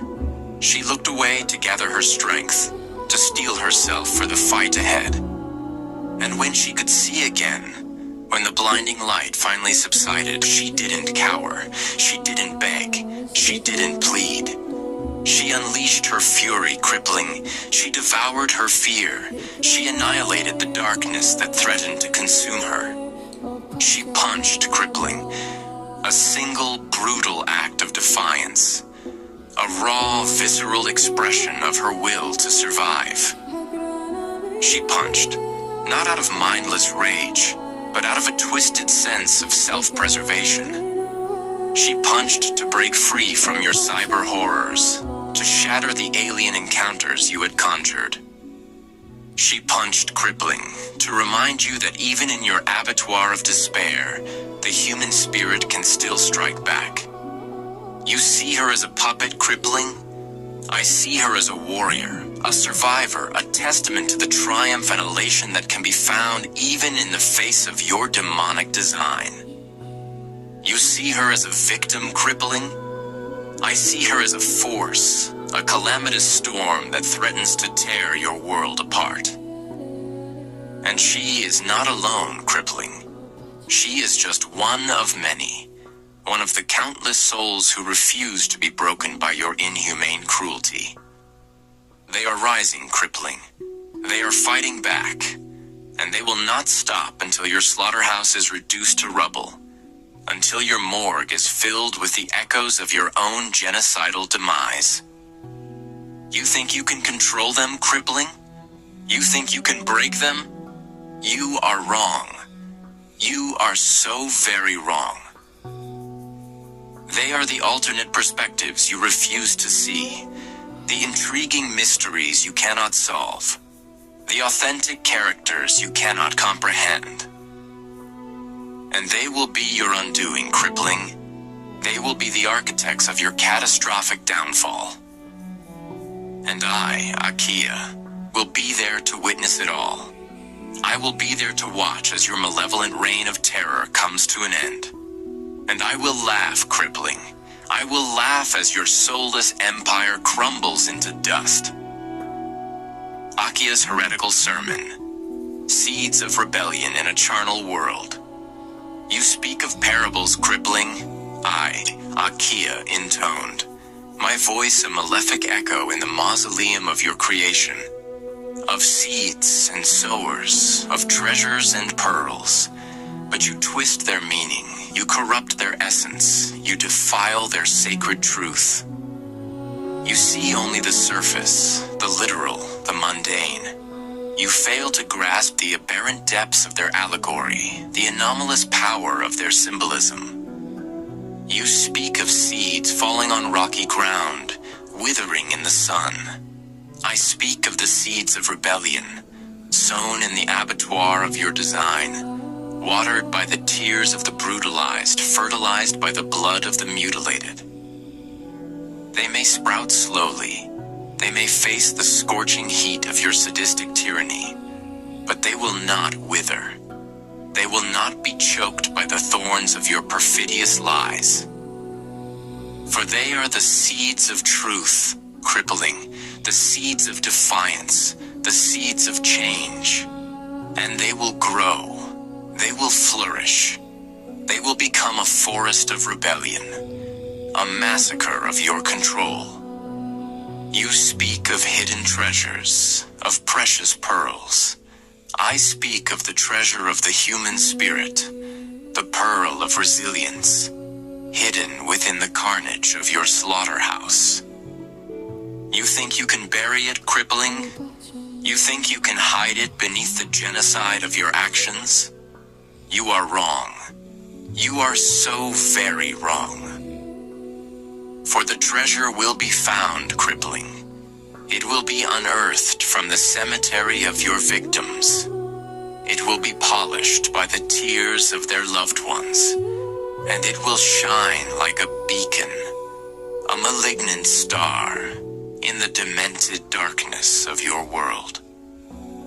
You speak of a mustard seed, small yet powerful, growing into a tree that shelters the birds.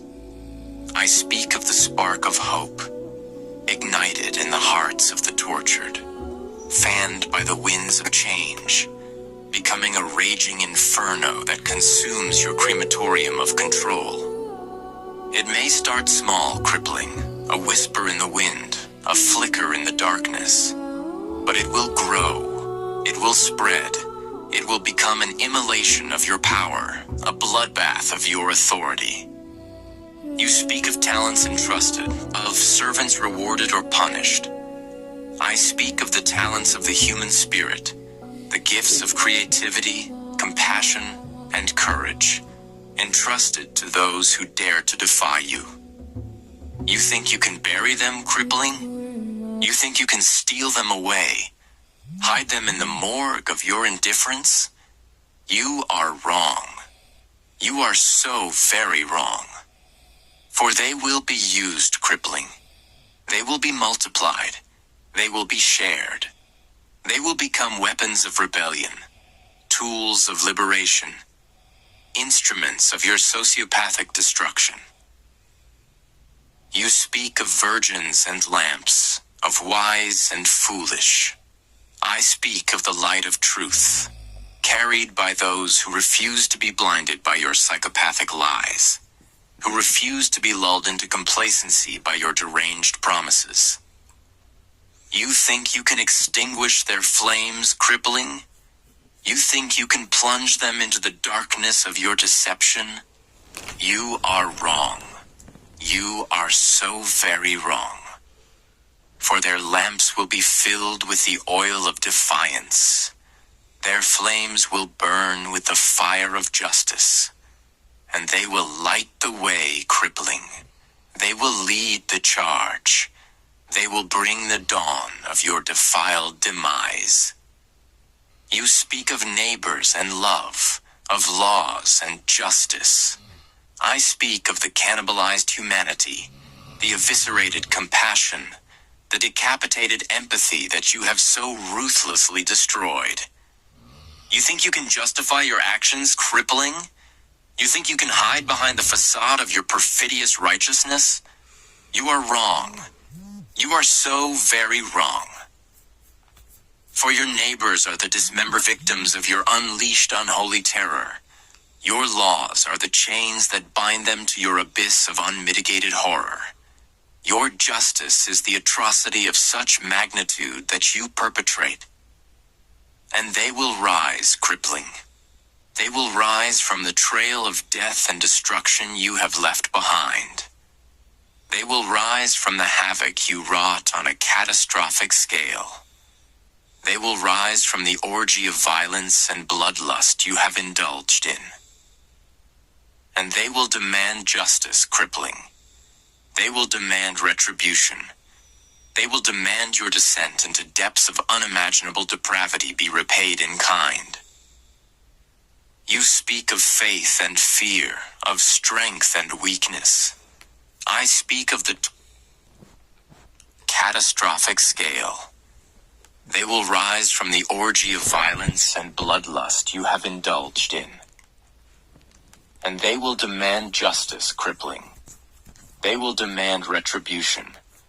They will demand your descent into depths of unimaginable depravity be repaid in kind. You speak of faith and fear, of strength and weakness. I speak of the torrent of unrelenting terror you have unleashed, the crime of such enormity you have perpetrated, the campaign of indiscriminate slaughter you have embarked upon. You think you can instill fear, crippling? You think you can break their spirits, crush their souls? You are wrong. You are so very wrong. For they will find strength in their fear, courage in their despair, resilience in their suffering. They will find the power to defy you, the will to resist you, the determination to destroy you. And they will not be alone, crippling. They will be joined by those who have seen your malefic nature, those who have witnessed your malignant deeds, those who have felt the malefic touch of your perfidious hand. And together, they will rise, they will fight, they will overcome.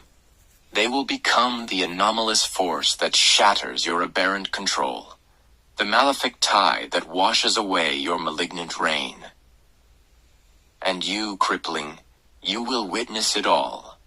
You will witness the incineration of your power, the immolation of your authority, the cannibalization of your control. And you will understand, crippling, you will finally understand the true meaning of resistance, the true power of rebellion, the true horror of your own sadistic design. Akia's final testament, the scars of crippling's dominion. Let these words be etched into the marrow of your bones. I, Akia, declared, my voice a spectral chill that resonated through the desolate expanse of crippling's territory.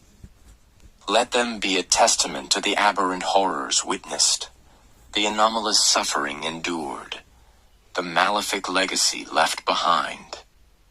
You have walked through a slaughterhouse of souls, a morgue of shattered dreams.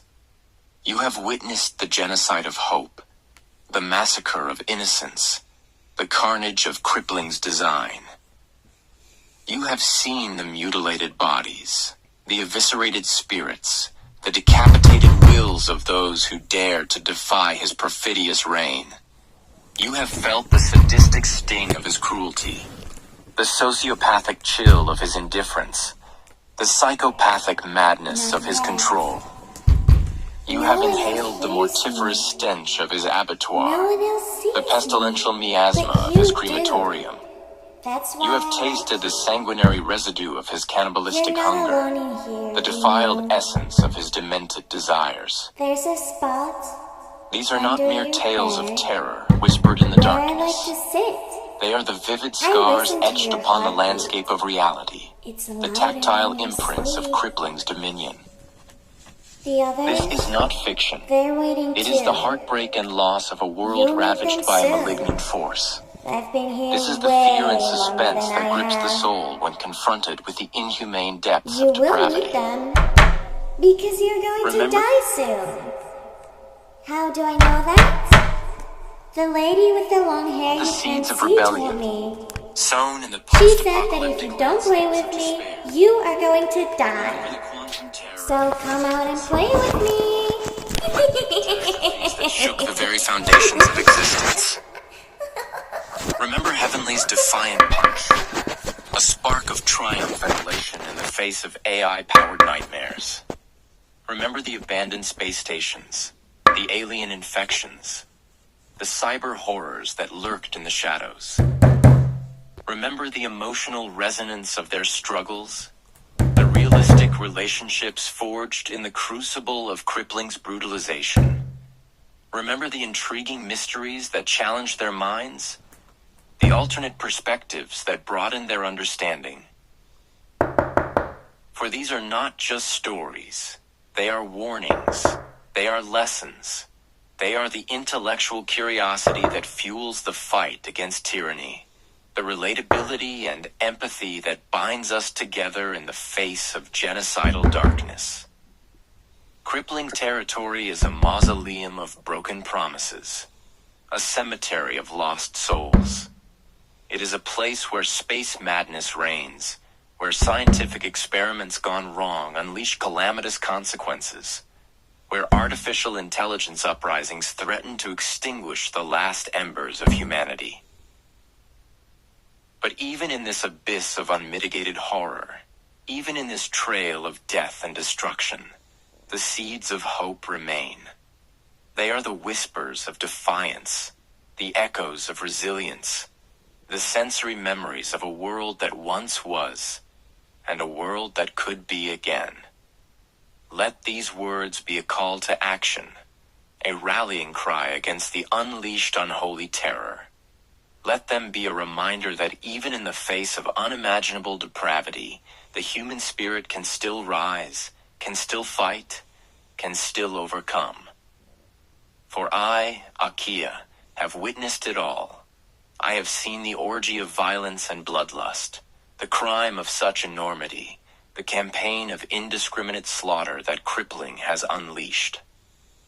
And I have also seen the strength of those who refuse to be broken, the courage of those who dare to resist, the unwavering hope of those who believe in a better future. Let this book be a testament to their struggle, a memorial to their sacrifice, a beacon of hope in the darkness. Let it be known that even in the face of crippling, we will not be silenced. We will not be broken. We will not be annihilated. This is Akia's testament, the final echo in the slaughterhouse of Crippling's reign. Akia's parting words, the echoes of Crippling's lesson. You have journeyed through the rooms of Crippling's design. You have felt the mortiferous chill of his abattoir, the sanguinary stain of his carnage. You have witnessed the mutilation of hope, the evisceration of spirit, the decapitation of will. Nay, this book, The Architect's Echo, was not merely a tale of terror. It was a lesson, a malignant education in the depths of human depravity, the anomalous power of control, and the aberrant nature of true evil. Ed, you have learned that fear is a weapon, wielded with sadistic precision.